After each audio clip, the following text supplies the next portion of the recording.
Hey YouTube, this is Keto Buster. The O is a 0.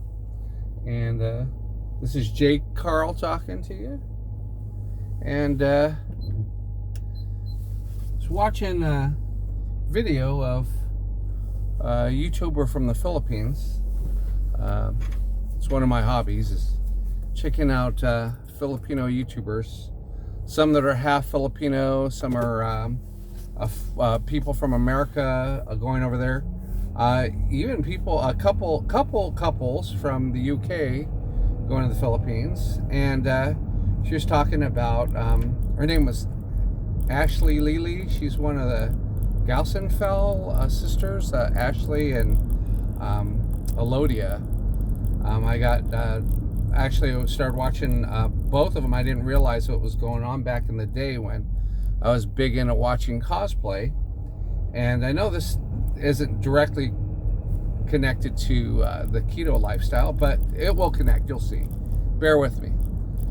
So what happens is I noticed them, and especially because Elodia did the Sailor Moon thing, and I Sailor Moon was big here for a certain time, and my ex-wife was into it, and she's actually identifies with the Sailor Moon character. We're still friends, so we're just not together anyways. Besides that, I was watching her channel, and she was talking about being single and stuff, and the biggest thing that she mentioned is the fact that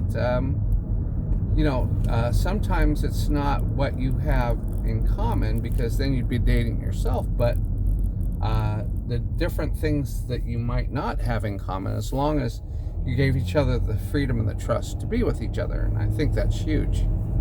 But my question that came up in my mind when that came up, and it was a reaction to a live stream that had happened, I think 16 hours ago. The Philippines is different time schedule than us. Is the question was, Jay Carl, what are you gonna do at the end of your keto journey, besides maintain it?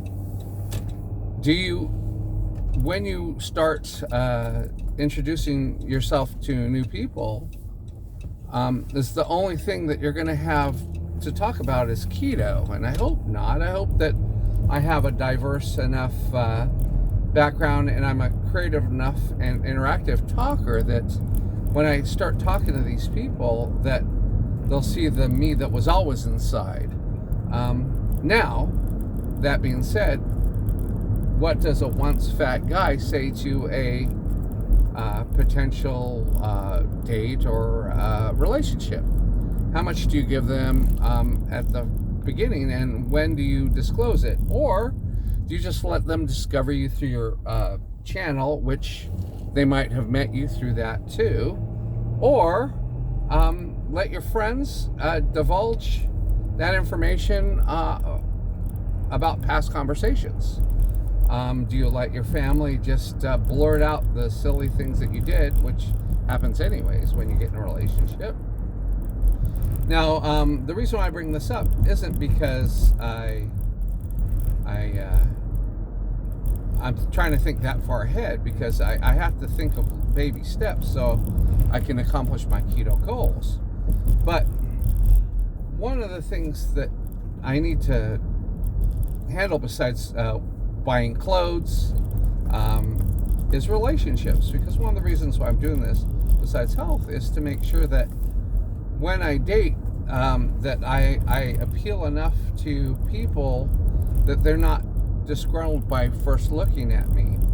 Which a lot of people that are overweight, and anyone who's been overweight knows the bias that happens instantly when they see someone. They say, oh, he doesn't know how to take care of himself, this or that. And some of it might be true to an extent, but that's why you have the whole keto lifestyle, is to draw back everything back in line, so the things that weren't becomes the things that you imagine them.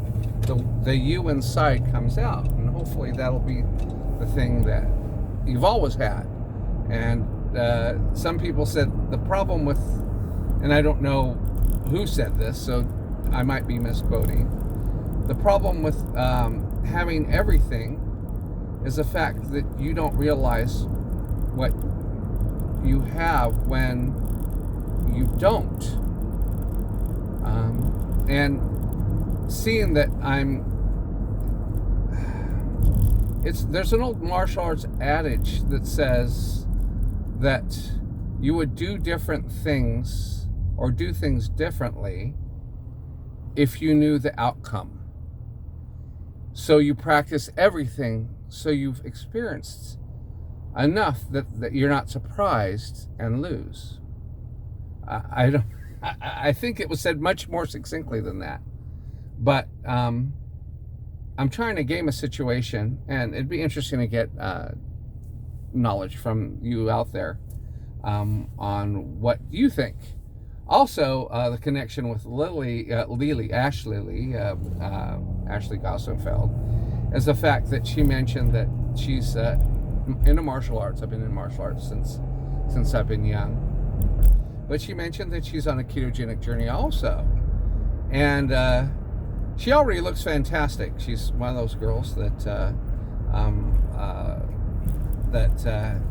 have a lot of natural looks. Her and her sister are by far some of the best Filipino products of genetics that happen in that area, being exposed to the Chinese and Malaysian and indigenous cultures that intermingled DNA-wise. So, and while I share a lot of the DNA being Filipino, I've also destroyed it myself with my eating. So hopefully I can achieve that goal where I too is also being able to be seen as one of the Filipinos, not just because of my humor or the way I look, but also by the natural beauty that I might have, which I've never thought of myself as someone who has a look that's attractive. I always said, hey, he's rugged, he's not manly, but masculine, you know, because of the thick ass head I have. But you know, that's I know this is bordering on vanity, or thinking about yourself, but so long I think I've ignored that. So now I have to say what happens, what ifs. So that aside, I'd like to hear from you guys. Just say, J. Carl, what's up, blah, blah, blah, blah, blah. And give me some pointers on what's going on in the real world. And if you're fighting the same battle I am, wait, I'd like to hear from you too. I get so much encouragement from the people out there. Keto Connect, you know, they have a baby and they're dealing with this keto lifestyle. You know, they integrated everything into the keto lifestyle. So that being said, search for me, and where to go afterwards, and how much to tell, I don't know. Thank you for watching my channel, and good night.